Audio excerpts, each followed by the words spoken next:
नमस्कार। आप देख रहे हैं Shiv Kumar Mishra official special coverage news. मैं हूं आपके साथ शिव कुमार मिश्रा। हमारे साथ हैं आदरणीय संतोष पाठक जी। स्वागत और अभिनंदन। बहुत बहुत नमस्कार शिव जी, और Shiv Kumar Mishra official YouTube platform के तमाम दर्शकों को भी नमस्कार। अगले कुछ मिनट तक आप हमारे साथ जुड़े रहिएगा। एनडीए गठबंधन के अंदर क्या चल रहा है, अंदर की खबर लेकर हम आपके सामने आए हैं। जी शिव जी। एनडीए में इस समय उपराष्ट्रपति पद के चुनाव को लेकर भारी उथल पुथल है। देश के लोग ये मानते हैं अगर उपराष्ट्रपति के चुनाव में एनडीए को पराजय मिल जाती है तो नरेंद्र मोदी सरकार कमजोर हो जाएगी और गिरने के चांस बन जाएंगे। कई लोगों का ये कयास है कि ये सरकार पूरा अपना कार्यकाल पूरा नहीं करेगी और इसको लेकर बड़ी उठापटक है। लेकिन जो उठापटक उत्तर प्रदेश से शुरू हुई है वो दो तरफ ले जाती है। क्या ये जो दिल्ली दरबार में बैठक हुई, संजय निषाद की मीटिंग हुई, इसे संदेश ये दे दिया अमित शाह ने कि योगी जी अब तो आपके सहयोगी दल भी आपसे नाराज हैं, हमें मजबूरन आपसे पिंड छुड़ाना पड़ेगा। क्योंकि बात इस चुनाव की नहीं है, बात ये पूर्ण बहुमत की सरकार की नहीं है, बात है कि 2027 में चुनाव में जाना है। अखिलेश के पीडीए से हमारी वैसे ही दिनों रात की नींद उड़ी हुई है। अगर ये भी पीडीए के नेता सब निकल गए तो भाजपा के पास बचेगा क्या? क्योंकि आपकी जिद के चलते पिछड़े दलों के नेता जो थे, पिछड़े समाज के नेता थे और जो बीजेपी के दल में थे, केशव प्रसाद मौर्य थे, स्वतंत्र देव सिंह थे, 80 करोड़ दलितों के थे, विद्याधर सोनकर साहब थे, कहां हैं ये? सब खो चुके हैं। जब सब खो गए हैं तो पीडीए का वोट किस हैसियत से मिलेगा? 2027 में इसी पीडीए के जरिए केशव प्रसाद मौर्य के नेतृत्व में बीजेपी ने एक विकराल विक्ट्री बनाई थी उत्तर प्रदेश में। वो विक्ट्री का फलसफा समझा 2017 के विधानसभा चुनाव में जब भारतीय जनता पार्टी का वनवास भी खत्म किया था इन्होंने। हाँ, तो हो सकता है कुछ शब्द गलत निकल गए तो मैं क्षमा प्रार्थी हूं। तो जब इन्होंने विक्ट्री बनाई तो उस दौरान संजय निषाद समाजवादी पार्टी के साथ थे। उपचुनाव हुआ, उनका बेटा योगी आदित्यनाथ की सीट पर सांसद बन चुका था। जब योगी आदित्यनाथ चीफ मिनिस्टर बने, उपचुनाव हुआ, बड़ी पराजय हुई थी भारतीय जनता पार्टी की। वर्षों बाद सीट योगी आदित्यनाथ के खेमे से निकल के गई थी। गुरु, गुरु के बाद चेला, चेला के बाद सीधी सपा के खाते में चली।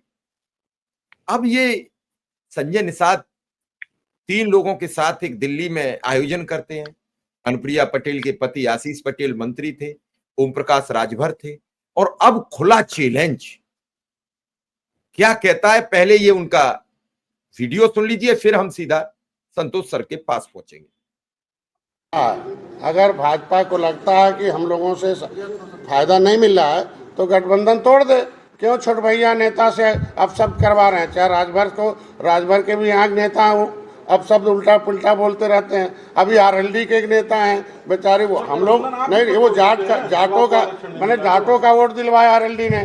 क्या उनके नेता जो है जाट उनके पार्टी के खिलाफ बोलेंगे? हम कहते राजभर का नेता है, राजभर भैया आज के दिन में, तो अब नेता भर्ती करके एक जो है उनसे अपशब्द कराएंगे। और मैं भी अब निषादों का नेता और निषादों को वोट दिलवा रहा हूँ, तो क्या ये छोट भैया नेता को भर्ती करके ये कौन करा रहा है? यार हम कह रहे हैं आज के दिन में अगर जिसको सरकारी नहीं, मैं कहता हूँ जिसको सरकारी सुविधा मिली हुई गनर है और कहते भाई हम टिकट देने के लिए भाजपा ने, अब गोरखपुर से हम तो जानते थे कि माननीय गृह मंत्री।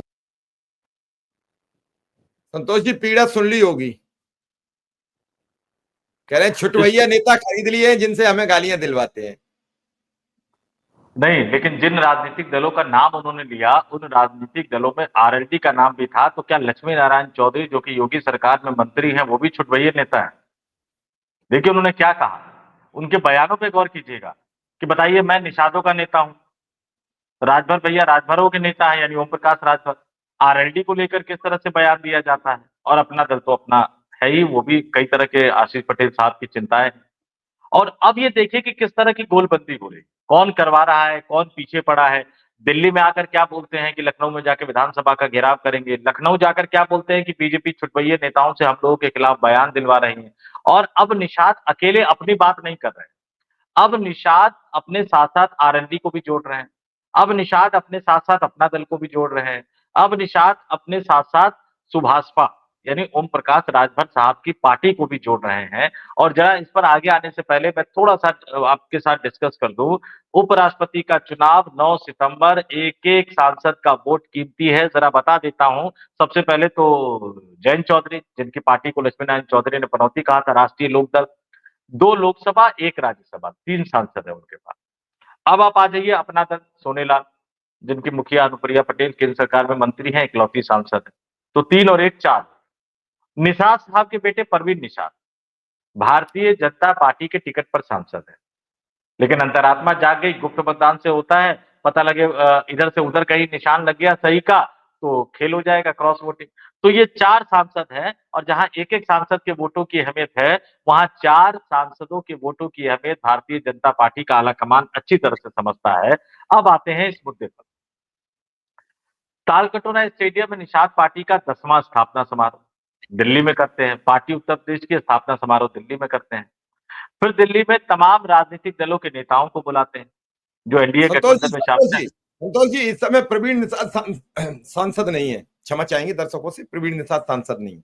अच्छा, मैं चुनाव माफी हार गए चाहूंगा। थे, संत कबीर नगर से चुनाव हार गए थे। संत कबीर नगर से हार गए। हाँ हाँ हाँ हाँ, मैं माफी चाहूंगा कि वो चुनाव इस बार सांसद नहीं है। तो 3 सांसदों के जो वोट है, मैं अपनी जानकारी अपडेट कर लेता हूँ। 3 सांसदों के वोट राष्ट्रपति चुनाव में बहुत ज्यादा अहमियत रखते हैं।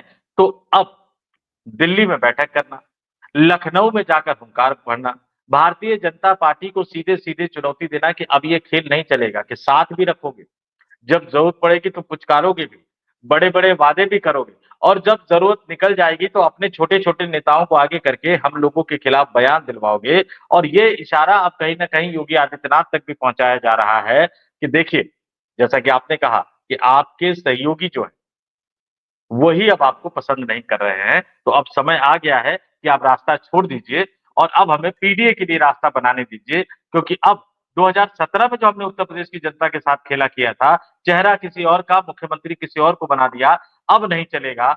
हमें सही मायनों में किसी पीडीए को आगे करना पड़ेगा, नहीं तो इस बार 2027 के विधानसभा चुनाव में गड़बड़ हो जाएगी। राहुल गांधी ने वैसे भी वोट चोरी वाला फॉर्मूला तो पकड़ ही लिया है, तो जो राहुल गांधी बिहार में कर रहे हैं, आने वाले दिनों में राहुल और अखिलेश उत्तर प्रदेश में भी करते हुए नजर आएंगे।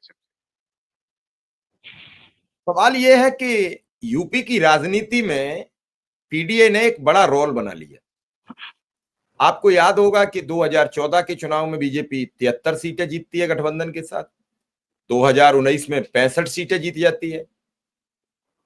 पहले 63 जीतती है, बाद में 2 उपचुनाव में जीत जाती है। और वही भारतीय जनता पार्टी 2024 के लोकसभा चुनाव में खुद 33 में 2 आरएलडी की और 1 अनुप्रिया पटेल की, यानी 36 सीटों पर सिमट जाती है। 63 की 36 हो जाती है। उल्टा मैं उसी की चर्चा करूंगा जो लोकसभा चुनाव में हुआ। उपचुनाव में उन्होंने रामपुर जीत ली थी, उपचुनाव में उन्होंने आजमगढ़ जीत ली थी 2019 के बाद। लेकिन हम यहां चर्चा इस बात की कर रहे हैं कि मौजूदा परिस्थितियों में कहां पहुंचे। अब आप सोचिए कि 63 की 36 हो गई, सिर्फ पीडीए 1 हुआ और जो इनके कर्म थे वो जनता तक चले गए। संतोष जी, एक बात बताएं कि दलित और पिछड़ा जितना उत्तर प्रदेश और महाराष्ट्र का एक्टिव है, इतना बिहार का एक्टिव नहीं है, इतना मध्य प्रदेश का एक्टिव नहीं है। अगर बिहार, उत्तर प्रदेश और महाराष्ट्र के बाद कोई दूसरा राज्य आएगा तो उसका नाम होता है बिहार। मध्य प्रदेश, राजस्थान में इतनी एक्टिविटीज नहीं है और उसी का नतीजा था कि लोकसभा में मामला बिगड़ गया। अब अखिलेश यादव लगातार पीडीए का जिक्र करते नजर आ रहे हैं। पीडीए रोज बढ़ रहा है, उनका परिवार बढ़ रहा है। संजय निषाद को लगा कि अगर पीडीए की लड़ाई में अखिलेश यादव जीत गए तो फिर हम फंस जाएंगे। संजय निषाद ने भी पीडीए का मुद्दा दिल्ली आकर खोल दिया और उस बैठक में योगी आदित्यनाथ नहीं आए। भाजपा के केंद्रीय नेतृत्व ने यह कहा कि जिस सरकार में आप हो और उसका मुखिया ही नहीं आ रहा तो हम चले भी जाएंगे तो तुम्हारी बैठक का क्या फायदा है। और चूंकि उपराष्ट्रपति के पद का चुनाव चल रहा है, हमारे राष्ट्रीय अध्यक्ष, गृह मंत्री, हम सब व्यस्त हैं।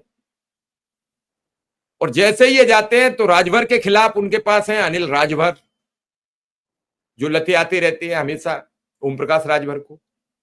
योगी जी के बड़े खास मंत्रियों में है राजभर जी, अनिल राजभर जी।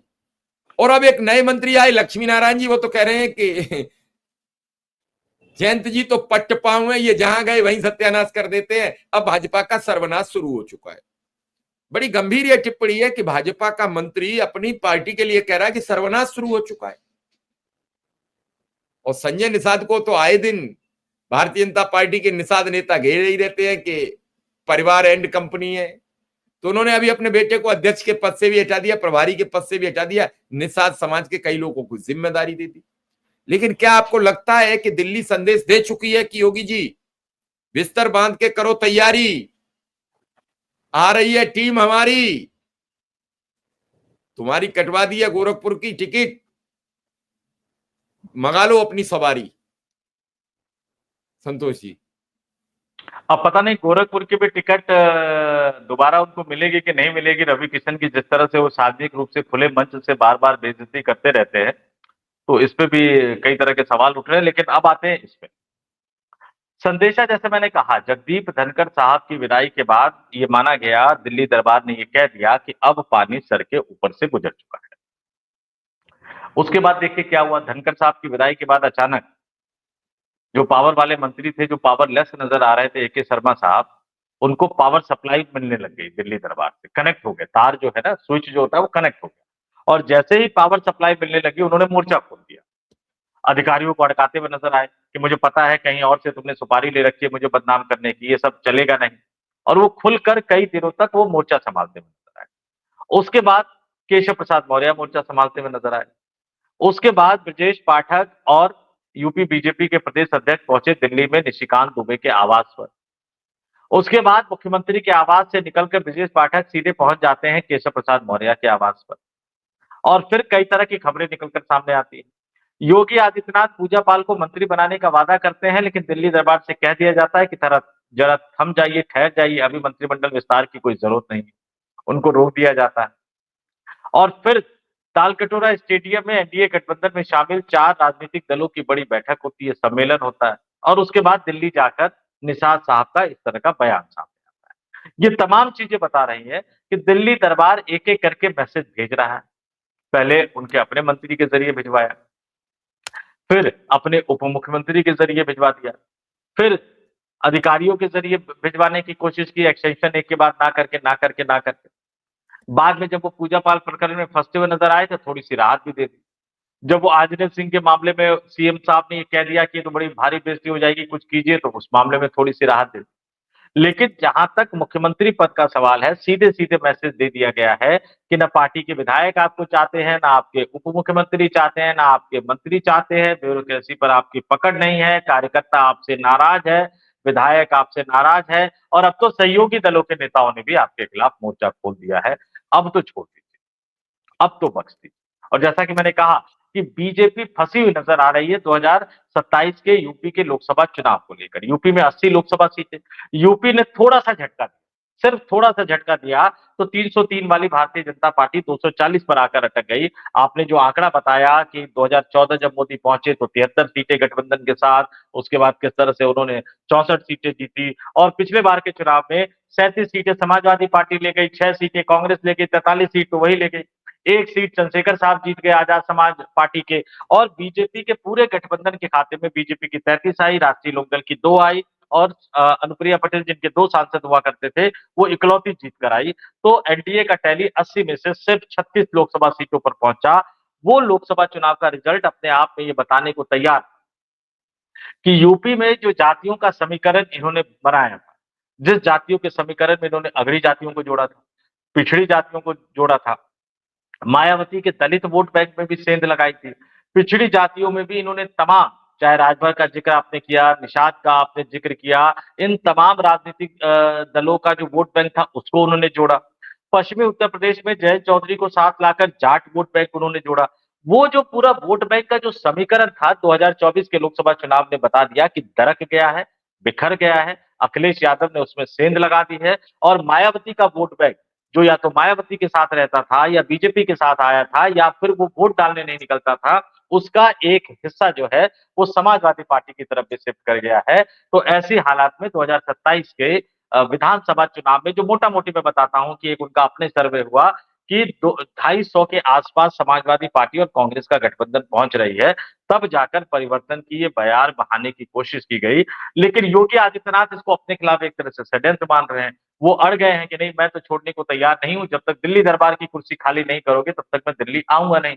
और दिल्ली दरबार कुर्सी खाली करके तो योगी आदित्यनाथ को अभी नहीं बुलाएगा।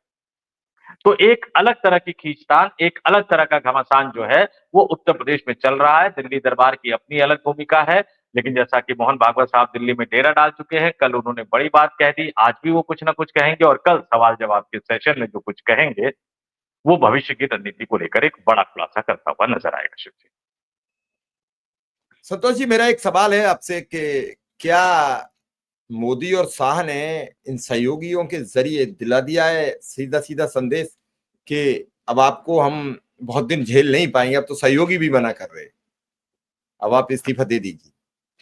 संदेश बिल्कुल स्पष्ट है कि आप इस्तीफा दे दीजिए, दिल्ली आइए, एक बड़ा मंत्री पद आपका इंतजार कर रहा है। लेकिन योगी के साथ दिक्कत अब क्या है? देखिए, अगर वो आज की तारीख में सिर्फ कैबिनेट मंत्री बनकर दिल्ली जाना स्वीकार कर लेते, तो फिर आगे प्रधानमंत्री पद पर दावेदारी थोड़ी-सी कम हो जाएगी। अगर 6 महीने, साल भर भी मोदी जी और टिके रह गए ना, तो मोदी जी और अमित शाह जी ये सुनिश्चित करके जाएंगे कि योगी आदित्यनाथ देश के अगले प्रधानमंत्री ना बन पाए।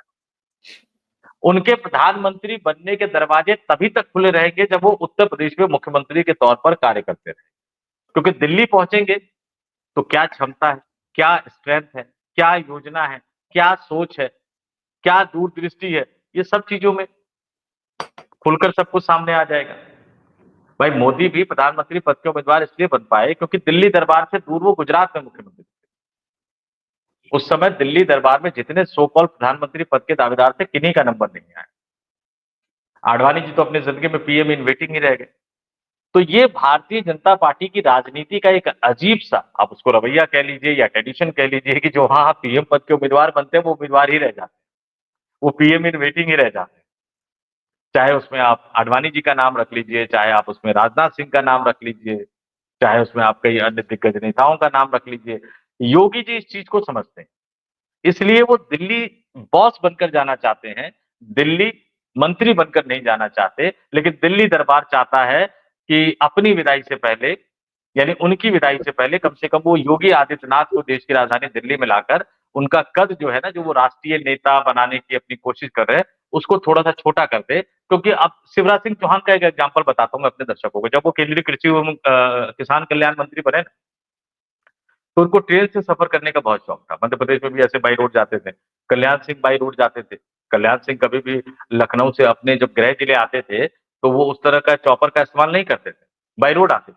और ये कल्याण सिंह की लोकप्रियता का एक कारण था कि रास्ते में लोगों से मिलते हुए, रास्ते में भीड़ लग जाती थी उनका स्वागत करने के लिए, तो उनको एक-एक जिले की जानकारी होती थी, कौन सी सड़क में कहाँ गड्ढा है। और जब मुख्यमंत्री खुद सड़कों पर उतर जाता है, तो अधिकारी भी सड़क पर उतर जाते हैं, गड्ढे थोड़े से कम मिलते हैं। तो हवा में उड़ना जमीन से कटे होने की निशानी होती है। तो शिवराज सिंह चौहान इसको समझते हैं, चूंकि मध्य प्रदेश में वो लंबे समय तक मुख्यमंत्री रहे हैं, तो जहां भी जाते थे वो ट्रेन से जाते थे। अब वो ट्रेन से जाते थे तो भारतीय जनता पार्टी, जिस जिस जिले से वो ट्रेन गुजरती थी, भारतीय जनता पार्टी के जिला स्तर के कार्यकर्ता, जिला अध्यक्ष, जिला नेता उनके स्वागत का बड़ा इंतजाम कर लेते थे। उनके वीडियो फुटेज वो खुद सोशल मीडिया पर, फेसबुक पर और एक्स पर पोस्ट करते थे। दिल्ली दरबार टेंशन में है, तो उनको अनऑफिशियली एक एडवाइस भिजवाई गई कि इतना ज्यादा ट्रेन से सफर मत किया कीजिए और जहां जाते हैं वहीं स्वागत करवाइए। ये क्या पूरे रास्ते भर में आप स्वागत करवाते हुए जाते हैं? शिवराज सिंह चौहान समझ गए कि मैसेज कहां से आया। मैसेज पहुंचाया कहीं और से था, लेकिन उनको समझ में आ गया कि मैसेज का जो प्राइमरी सोर्स है वो कहां से है। और फिर उन्होंने रास्ते रास्ते भर अपना स्वागत करवाना बंद कर दिया। तो जब योगी जी दिल्ली आएंगे तो फिर अपना स्वागत भी वो अपनी इच्छा से नहीं करवा पाएंगे अगर वो सिर्फ कैबिनेट मंत्री बनकर आएंगे। अब राजनाथ सिंह बेचारे कहाँ करवाते हैं? किसी राज्य में रैली में चले गए तो चलिए वहां हो गया, लखनऊ जाते हैं तो वहां हो गया। अब वो रास्ते भर नहीं करवाते, जबकि राष्ट्रीय अध्यक्ष रहे हुए हैं। हर राज्य में कुछ ना कुछ ऐसे नेता जरूर है जिनको उन्होंने बढ़ावा दिया है, जिनको उन्होंने आगे बढ़ाया है। तो ये दिल्ली दरबार चाहता है कि दिल्ली बुलाकर एक बार उनका कद छोटा कर दिया जाए, लेकिन योगी आदित्यनाथ सिर्फ और सिर्फ नंबर 1 की कुर्सी पर ही जाने को तैयार है। इससे पहले वो उत्तर प्रदेश के मुख्यमंत्री का पद छोड़ने को तैयार नहीं। इस रस्साकसी में कौन जीतेगा, कौन हारेगा, किसकी कुर्सी जाएगी या दोनों की कुर्सी जाएगी, किसको विदा होना पड़ेगा, किसको झोला उठाना पड़ेगा, कौन झोला उठा के कहाँ जाएगा, ये सब तो मोहन भागवत के मन में ही है। मोहन भागवत लगभग फ्यूचर कोर्स ऑफ एक्शन तय कर चुके हैं, लेकिन वो भी अपने प्लान को अमली जामा नहीं पहना पा रहे हैं। तो ये सब गुत्थम गुत्था हो रखा है और समय, अब तो हम यही कह सकते हैं कि समय बताएगा कि किसकी मनोकामना पूर्ण होगी, कौन जीतेगा, कौन हारेगा, कौन जाएगा, कौन रहेगा और कौन जाते-जाते किसको लेके डूबेगा कि हम तो डूबेंगे सनम लेकिन तुमको भी ले डूबेंगे। तो देखते हैं आने वाले दिनों में भारतीय जनता पार्टी की राजनीति कौन-सा मोड़ लेती हुई नज़र आती है। आज मोहन भागवत पर नज़र रखनी होगी, कल मोहन भागवत पर नज़र रखनी होगी, 9 सितंबर को उपराष्ट्रपति चुनाव के नतीजों पर भी हमें नज़र रखनी होगी। चलिए, हमें पूरा यकीन है कि कल तक कुछ बड़ा होगा और बड़ा होगा तो आपके सामने लेकर हाजिर रहेंगे। लेकिन आज ये चर्चा बड़ी गंभीर है। क्या योगी जी को बार बार केंद्र संदेश दिला रहा है? जो संतोष जी कह रहे हैं बड़ी बात है। क्या केंद्र में बुलाकर योगी जी का कद हल्का करना चाहती है? यही शिवराज मध्य प्रदेश के मुख्यमंत्री थे तो सर्वे सर्वा थे।